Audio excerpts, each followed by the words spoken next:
팀 사역을 이해하겠습니다. 하나님은 이 복음에 목숨 건, 믿음으로 목숨 건 제자들을 통해서 한 팀을 꾸리사 모든 일들을 이루어 오셨거든요. 더 구체적이고 더 세밀하게 하나님의 뜻을 여러분의 현장에서 이룰 팀을 원하십니다. 그래서 여러분이 먼저 제자가 되는 거예요. 나는 제자인가? 제자의 반대말 무리가 있으면 무리. 정말 제자로 서 있는지 아니면 내가 여전히 무리와 같은 내 현실이 내 믿음보다 더 큰 삶을 살고 있지 않나 점검하시는 겁니다. 디모데 후서에 보니까 우리는 군사라고 했습니다. 자신의 삶에 매이지 않는 자라고 했습니다. 하나님의 그 통솔을 받고 하나님의 통치를 받아서 하나님이 원하시는 일들을 하는 사람들이. 그래야 하나님이 영적으로 싸울 수 있는 힘을 공급하시고 힘을 주신다니까. 정말 제자라면 하나님의 일을 위해서 내 삶을 내려놓을 수 있어야 돼요. 나의 믿음과 여러분의 삶이 왜 분리되어 있습니까? 진짜 하나님이 함께 하시면요 승리한다니. 경계하는 자,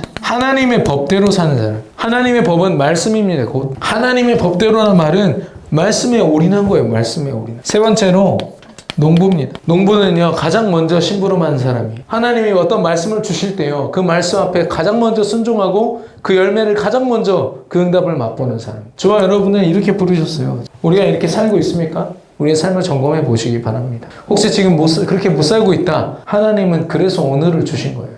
오늘부터 시작하라고. 세상을 압도할 능력이 우리에게 주어졌다. 여러분 믿으십니까? 하나님이 주신 능력은 세상을 압도합니다. 예수 그리스도 왕의 권세로 사단 박살 내셨죠.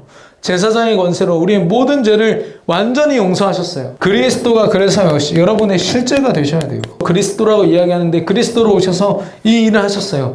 이걸 우리는 부활의 능력이라고 이야기합니다. 그래서 이걸 유일한 답이라고 우리는 믿습니다. 이 그리스도를 우리는 영접했어요. 요한복음 1장 12절에 보니까 영접하는 자 곧 그 이름을 믿고 그 마음에 모신 자에게는 하나님의 자녀가 되는 권세를 주셨어요. 이 그리스도가 여러분의 권세인 줄로 믿습니다. 그래서 7가지 하나님의 축복이 있어요. 성령 하나님이 내 안에 주인 되십니다. 성령 내주하시죠. 성령 하나님이 인도하세요. 그리고 우리가 기도할 때 성령 하나님이 역사하세요. 그래서 우리의 기도 때문에 하나님이 사단을 꺾으시고 천사를 동원하사 천국의 배경을 우리에게 누리게 하시고 결국에는 이 복음을 가지고요 하나님이 다 살리게 하실 줄로 믿습니다.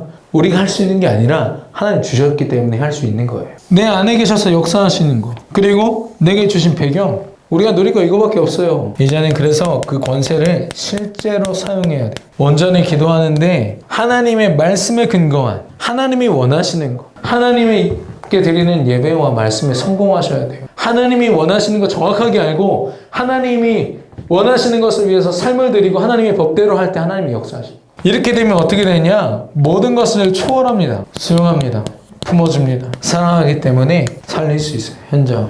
이렇게 사는 사람들은요 기준이 달라요. 살아가는 기준이 달라요. 믿음으로만 바라봅니다. 수준이 다릅니다. 하나님의 수준에서 봐요. 진짜 하나님이 원하시냐 안 원하시냐. 표준 하나님이 주신 말씀과 하나님이 주신 삶, 성령의 인도를 따라 살아가는 삶. 우리는 열심히 사는 게 아니라 언약 따라서 승리하는 삶을 살게 되기를 예수님의 이름으로 축원합니다. 감람산의 집중을 오늘 말씀하셨습니다. 하나님은 우리를 축복하사 하나님이 원하시는 목적이 있어요. 하나님의 뜻대로 우리를 움직이십니다. 하나님이 우리의 주관자시거든요. 그분이 꿈꾸고 있는 걸 우리가 꿈꿔야 되고요. 그분이 보고 있는 거 우리가 봐야 되고 그분이 원하시는 거 우리 삶 속에서 실현이 되어야 돼요. 우리 믿음으로. 그러기 위해서는 우리가 사단의 나라를 먼저 창세기 3장에 너 하나님처럼 될 수 있어. 네 인생 네 거야. 창세기 6장 하나님과 상관없는 인생 사는 거야. 내 유익을 위해서. 창세기 11장 하나님의 이름 영광을 위해서 찬송하기 위하여 지었노라 말씀하셨는데 하나님 드러내지 않고 우리 이름을 내자 바벨탑 쌓았죠.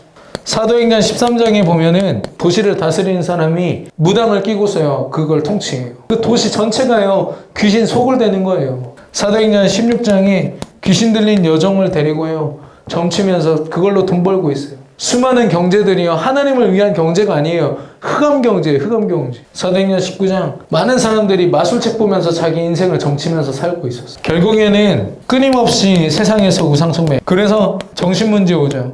육신 문제 오죠. 내세 문제가 와요. 지옥 같은 인생 살다 또 지옥 가요. 이 모든 저주가 후대한테 전달돼요. 알고 보니까 이 모든 배경이야 사단이라는 놈부터 시작됐어요. 그러니까 여러분이요 이거 현장에서 보기 원해요. 믿음을 가진 우리에게요 하나님은 하나님 나라 천국의 배경을 가지고 또 그리스도의 능력, 하늘 보좌의 능력을 가지고 이 모든 것을 치유하고 살릴 힘이 우리 안에 있다는. 우리는 여기에 속해 있기 때문에 이제는 따라오는 우리의 삶으로 어떻게 고백되어야 되냐면 골로새서 3장 4절. 내 안에 그리스도를 계속 드러내면요, 그리스도와 함께 내가 드러나요. 절대 집중하는 겁니다. 내 삶을 통해서 그리스도만 드러나도록 이제 말씀 가졌기 때문에 기도하는 겁니다. 하나님 역사해 주시라고. 그리고 나서 우리는요, 기다리면 돼요. 하나님 역사하실 거니까. 결론입니다. 하나님의 말씀이 여러분의 모든 삶에 다 여러분의 삶을 찔러 쪼갤 수 있도록 하늘 보좌 앞에 완전히 엎드려져야 돼요. 내려놓아야 돼요. 두 번째는 순종해야 돼요. 말씀이 떨어졌다면 그 앞에 순종하는 거예요. 그리고 기다리는 거예요.